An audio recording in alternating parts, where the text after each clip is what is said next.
Now, real quick, obviously, you were kind of on the fence regarding this same-sex marriage vote. Correct. So what kind of pushed you over to vote yes? Well, probably about 2 or 3 weeks ago, I was reading some books really on both sides of the issue, and it's very difficult. I was trying to separate, my Catholic upbringing and my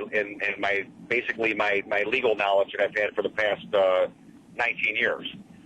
And legally, I could find no reason as to why I should stand in the way, whether you're a taxpayer or worker, of having the same rights that I have with my wife. And there's significant rights. There's 1,324 of them, of the rights. And on the Catholic side, I mean, I'm not here as just a Catholic senator. I mean, I'm a senator that represents all of New York State, and not everybody is Catholic.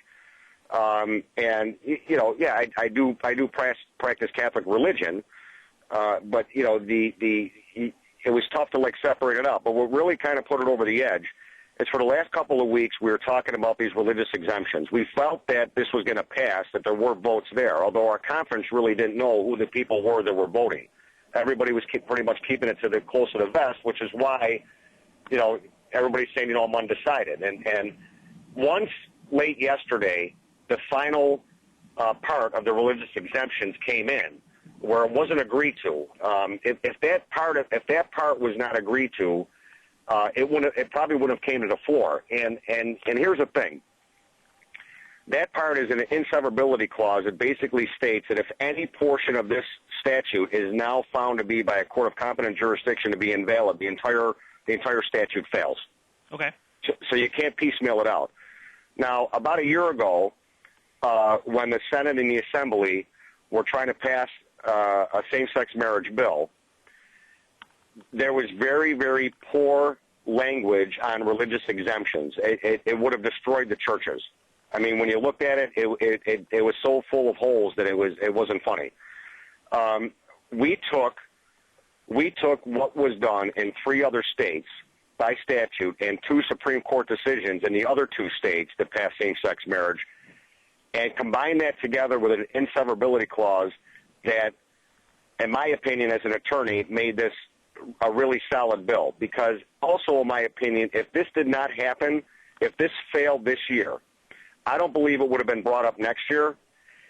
And the year after that, 2 years from now, it could happen. So you got to look at these things in the future. If the Democrats were back in control of the Senate and the majority, they would have brought the same bill that they brought last year that had holes in the religious exemption. It did not have this solid, what I consider to be pretty solid language. And the churches would have been in jeopardy. So we worked on that. We had that passed. We knew that this bill, or at least I had a good feeling that this bill was going to pass, if there was enough votes. And my whole thing was you had to get, I had no problem with making a decision allowing same-sex couples. They have the same rights I have my wife, but I also had to make sure that there was religious exemptions were pretty solid in this bill. Okay. And at about 5 o'clock, maybe 5:30, that was agreed to, that language by both the governor and the Assembly, and we talked about it in conference, and basically conference said, well, if everybody's happy with that language, it's going to come to the floor and let it fall where it may. And, basically at that point I said, well, you know what, I fought for this religious exemption language, so I'm going to I didn't have specific conversations with the governor to a point because there was 4 of us, and there was actually one person, Hannon, who actually does a lot of constitutional law, that was really the point man on going back and forth. So you don't have 4 people that walk in there like gangbusters. You have one person just relaying what's going on. Sure. So once that was in there, I was comfortable with the decision. I felt that as you could see, it would have passed anyways.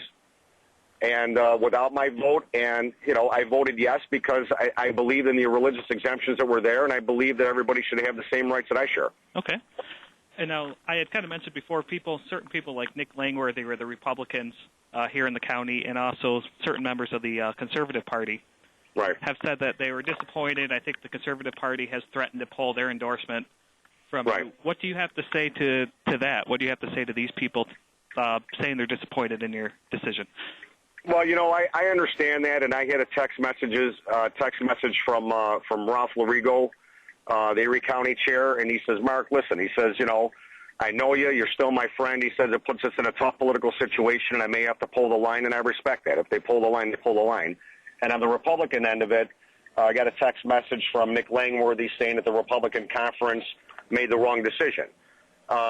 The only thing that I talked to Mike Long, the state chairman for the Conservative Party, and the only thing that I can say is that everybody's going to have an opinion on this, and not everybody's going to be happy with it. But my vote was not a political vote on what lines I was going to be able to keep or what lines I was going to lose. That didn't even come into play. Okay.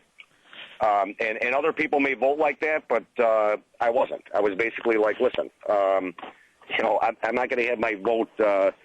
I'm not going to look at it as a political decision. I mean, I may not even run in next year, and if that happens, it happens. If I don't have the lines, I don't have the lines. But I was basically doing what I felt was right. Now I apologize to the people that that had voted for me because maybe they voted for me on this one singular issue. And as I said, a man can be wiser today than yesterday if you go ahead and take a look at everything. And I've done a lot of reading, talked to a lot of people, and I didn't know about same-sex couples in New York or getting married outside of New York, coming back in and getting rights, or about the same-sex couples adopting since 1984. Okay. Or there's a ton of other factors that came into play. But what it boiled down to is, how do I prevent somebody that has the same rights that I have? Okay, sure. And now, what do you think of the outpouring of support you've received from the gay community since this? It's nice. I'm glad they're supportive. I'm not being cold or callous. It was to me it was the right decision.